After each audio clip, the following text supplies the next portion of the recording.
I had an incredible honor yesterday.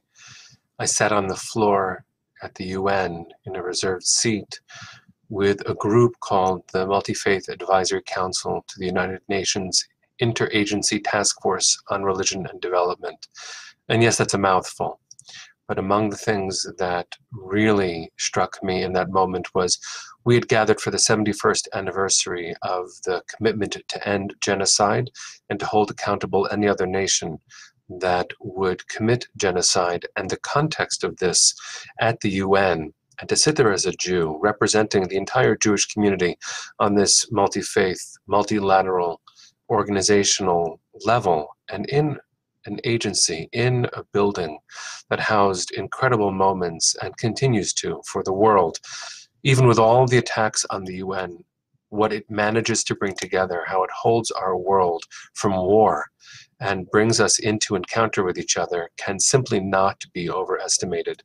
And to sit there in the context of the 71st anniversary since this first commitment was made in the aftermath of the Shoah, where the word genocide was coined specifically based on our experience, but has been understood as something that happens in the world, and how we cannot only oppose it when it is at its full-blown catastrophe, a Holocaust.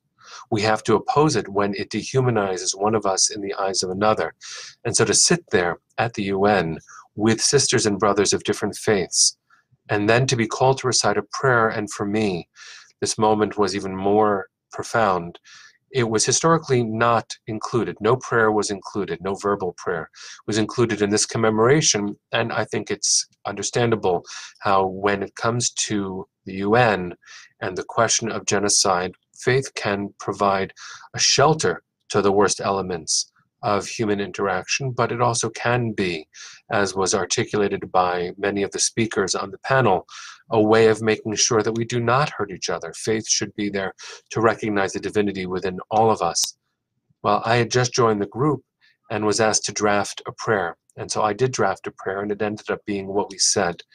And that prayer was straight from my heart, but to hear it in the voices and accents of all of the participants was striking and profound. This was the prayer. Most sacred source, we stand before you, united in heart and prayer. We see you in each other's eyes and in the eyes of every human being.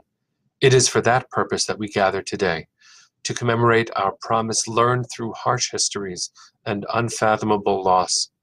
We know that we have yet to truly learn. We know that genocide remains a threat in our fragile world. We know that when we hurt each other, we sin against you. And so today, we, leaders of many faiths, reaffirm the covenant our nations made in 1948 to protect each other. We will call to account those who perpetuate the sin of genocide. We will love each other. We will protect each other. We will do more than pray in our particular ways. We, your children, will stand united in defense of each other. Bless us to succeed in this holy service. Amen. And to hear the Amen from around the room with delegates from every participating member nation was overwhelming. I couldn't even fathom where I was standing, what I was saying, the fact that these were words that I had crafted being recited in this hall. And then later that night, I had this experience of dissonance. I sat in a theater where one of my children was performing in her middle school musical. And it was the High School Musical from Disney that was being performed. And the song that they sang, it was toward the end of it, was "We're All in This Together." And I suddenly just couldn't breathe. I realized that what we prayed for that morning, what I pray for every day, is for all children to recognize that we're all in this together. And in fact, I just want children to be able to sing. That's all we want. We want our children to be able to do better than survive trauma. We want there to be no trauma so they can lift up their voices and sing. And we are caught in a world where not all children can sing. And yesterday morning was just in that moment, and then that night in another moment, and realized they were the same moment. I'll just close with a blessing for us all from this week's Torah portion.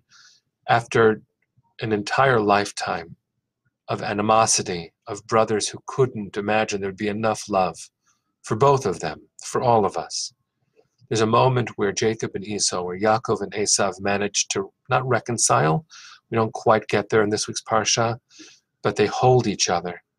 There have been elements of tradition that can't imagine that the hug that they shared was sincere.